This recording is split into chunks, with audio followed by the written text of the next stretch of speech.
کہتے ہیں میں نے اس دن دیکھا کہ میرے ابا کو مجھ سے ساری زندگی انہوں نے ڈانٹا ہے، آج پتا چلا کتنا پیار ہے۔ ابا جی رو پڑے، کہنے لگے کرمال یہ تے مسیتے جانا تاؤں دے دوالے راش ہوتا ہے جمعہ پڑھانا، کار ہونا تے شگیردوں دے دوالے، میں تھوڑا جا تاں ترانا میرے پتر نو کلے نظر ہی نہ لگ رہا ہے اور اولاد ہی نافرمانی کرے۔ قرآن مجید نے کہا وَبِالْوَالِدَيْنِ احسانا، اپنے والدین کے ساتھ احسان کرو۔ نبی پاک علیہ السلام سے ایک نوجوان نے پوچھا تھا یا رسول اللہ میرے ابا جی مجھ سے پیسے مانگتے ہیں، حکم کیا ہے؟ سادہ سا جواب تھا، دے دے یا نہ دے، دو ہی باتیں۔ والد صاحب پیسے مانگتے ہیں کیا کروں؟ سادی سی بات تھی نا، دے دے یا نہ دے۔ تو حضور نے جو جواب دیا اس نے سارا مضمون مکمل کر دیا۔ بابو فرمانے لگے تو بھی اپنے باپ کا ہے، تیرے پیسے بھی تیرے باپ کے، جب ہیں ہی اسی کے تو یہ تو نے کیا کہا دوں یا نہ دوں، ہیں ہی اسی کے، ہر چیز ہی اسی کی ہے۔ ہمارے ہاں کچھ بچے نا والدین کے پاس اس طرح جاتے ہیں رات کو جس طرح MBBS ڈاکٹر نہیں وارڈ میں جاتا، ابا جی کیا حال ہے، دوائی کھائی تھی، کوئی چیز تو نہیں چاہیے، تو ڈاکٹر ہے، تو یہاں ہیڈ آف دی ڈپارٹمنٹ ہے، پتہ کرنے آیا، وہ ان کے پاس بیٹھ، ان کے پیروں میں بیٹھ، انہیں وقت دے۔ تجھے پتہ ہے نبی پاک علیہ السلام نے فرمایا جنت ماں کے قدموں کے نیچے، حضور نے فرمایا جس کا باپ راضی اس کا اللہ راضی، جس کا باپ ناراض اس کا رب ناراض۔ بلے شاہ تو آسمانی اٹھدیاں پھڑنا ہے جڑا گھر بیٹھا انہوں پڑھیا ہی نہیں۔ او خدا کے بندے تو ان کی رضا کو پا جا، یہ سمجھ یہ کیا چاہتے ہیں، تو اس طرح پوچھ رہا جیسے ڈاکٹر پوچھتے ہیں آپ ابا جی کے فرما بردار ہے، کہتے ہیں بالکل خرچہ دیتا ہوں۔ تو خرچہ تو کوئی بندہ غریب سمجھ کے بھی دے دیتا ہے، خرچہ دینا کمال ہے۔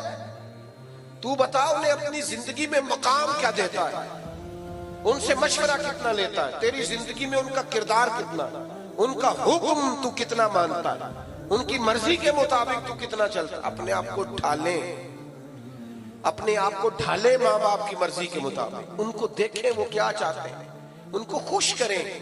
ہلکی سی بھی بندہ بات کر دے نا ابا جی کو، ہلکی سی، چونکہ ان کی کل انویسٹمنٹ اولاد ہوتی ہے، تو بندہ اتنا بھی کہہ دے نا ابا جی اب آپ بھی سمجھدار ہو جائے، دنیا بدل گئی ہے، تو ابا ساری رات سوتا نہیں رو رو کے کہ پتر میں ہی نہیں سیانا، زندگی تیرے نام کر دی۔ ہلکی سی بھی کبھی ماں باپ کے معاملے میں کسی قسم کی کمزوری نہ دکھاؤ۔ اور نوجوانوں آپ جوان ہیں تو آپ کا حوصلہ بھی جوان ہونا چاہیے، اور جو ماں باپ کی جھڑکی نہیں سہ سکا پھر اس نے سہنی کس کی ہے، ان کی سہو، یہ ڈانٹ دے تو برداشت کرو، ان کے بارے میں اپنی طبیعتوں کو نرم کرو۔ اور 12 حقوق اعلیٰ حضرت بریلوی رحمت اللہ تعالیٰ علیہ نے لکھے ہیں جو ماں باپ کے وصال کے بعد بندے کی ذمہ داری ہیں: کفن دفن کا بندوبست، احسان ثواب، دعائے مغفرت، اور ان کے رشتہ داروں سے اچھا سلوک، اور ان کے دوستوں سے اچھا سلوک۔ نبی پاک علیہ السلام نے فرمایا جو چاہتا ہے نا کہ وہ ماں باپ سے ان کی قبر میں بھی اچھا سلوک کرے، وہ ماں باپ کے دوستوں سے اچھا سلوک کرے۔ ایک نوجوان نے عرض کیا تھا یا رسول اللہ اگر ماں باپ چلے جائیں اور کچھ پچھتاوا رہ جائے، بہت سارے لوگوں کو رہ جاتا ہے یار پتہ ہوتا اتنی جلدی چلے جانا ہے تو میں یہ کرتا، ماں باپ چلے جائیں پچھتاوا رہ جائے تو کیا حال ہے؟ تو حضور فرمانے لگے ان کے لیے دعائے مغفرت کار، اور اتنی کار امید ہے اللہ تجھے فرما برداروں میں درج فرما دے گا۔ الترغیب و ترہیب میں یہ حدیث موجود ہے۔ میرے بھائی ماں باپ کے لیے اپنے دلوں کو نرم کر لیں، طے کر لیں کہ کبھی بھی ان کے سامنے آنکھیں اٹھا کے بات۔ اور آپ کو یقین سے کہوں جن لوگوں کو بندہ سب سے جلدی راضی کر لیتا ہے وہ ماں باپ ہے۔ اماں کو راضی کرنے میں 1.5 منٹ لگتا ہے، ابا جی چلو زیادہ ڈاڈے بھی ہوں تو 5-6 منٹ لے لیتے ہیں، زیادہ بھی ڈاڈے ہوں تو اس سے زیادہ۔ ایک ہمارے دوست ہے پروفیسر صاحب ہیں، باتیں یاد آ رہی ہیں پر میں ختم کرنے لگا تھا۔ وہ کہتے ہیں